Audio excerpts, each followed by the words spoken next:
Good afternoon, everyone, or whatever time it is when you actually watch this. Um, I'm doing this at first in a series of Forkbeard videos. This is just to clear up some misconceptions. We've had a bunch of people kind of saying, I don't know about Forkbeard. I don't want to deal with Wi-Fi setup. I don't want to deal with smart home things. I don't want, and believe me, we hear you. I just set up a 3D printer yesterday. And of course, first thing it does is said, hey, install our app. And second thing, it's like, create an account before you can do anything. That's a horrible, horrible user experience. We were aware of this when we developed Forkbeard, and we wanted to have it be as little like that as possible. And so there's a lot of misconceptions running around about Forkbeard. I figure let's go through them.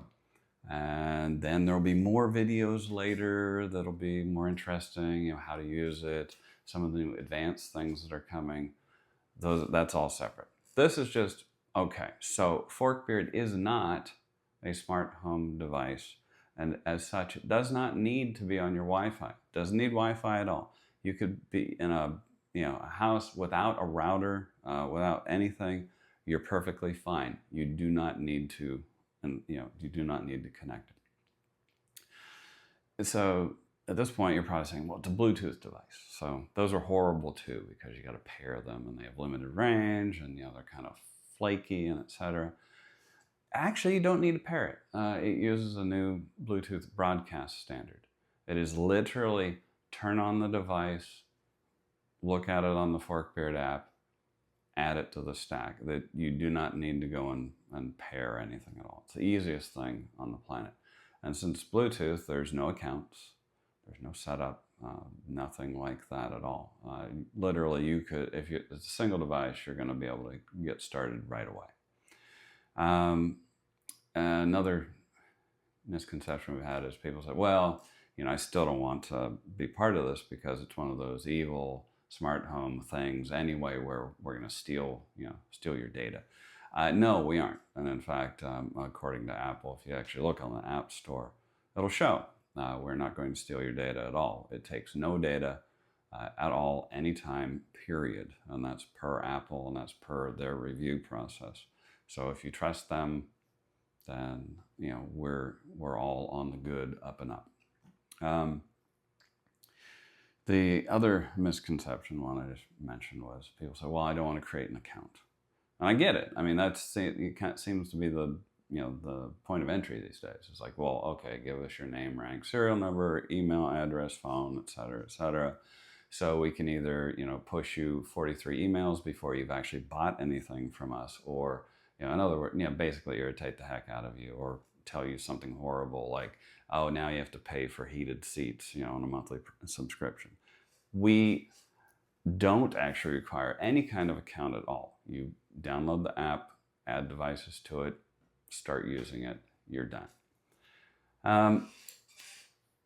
And I did just mention, didn't I just mention subscriptions for heated seats and other stupid things that people try to charge you for? We are aware of that. We said up front that we will never charge for Forkbeard or any capability we add to this. And right now, there are some people saying, capabilities are somewhat limited. It's a remote control that gives you a very nice overview of like if your system's going to be in trouble if you turn it up too much, but that's about it. Well, that's going to change fairly soon. It's going to change in a big way. We're not going to charge for that. So you won't have to buy anything more. You won't have to pay any more. You'll just get it. It'll be an over-the-air update, and there you go. So that little promise of it doesn't cost money and won't ever cost money is, may not seem like a big thing now, but give it a couple months. Give it till the middle of 2025. It'll be much more pointed then.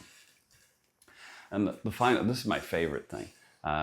People say, well, Forkbeard, you're decreasing the functionality of the stuff. You're taking away features to add this silly smart home stuff. It's like, no.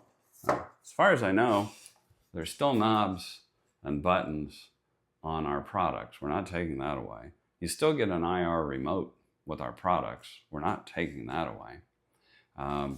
It's all still the same thing, except it has one little Forkbeard module on it if you choose it. So you can choose to actually not have Forkbeard at all. And that's one of the interesting things about it. It's entirely optional. And by entirely optional, this is what I mean. You don't have Forkbeard. Just don't buy the module. It comes with a plug.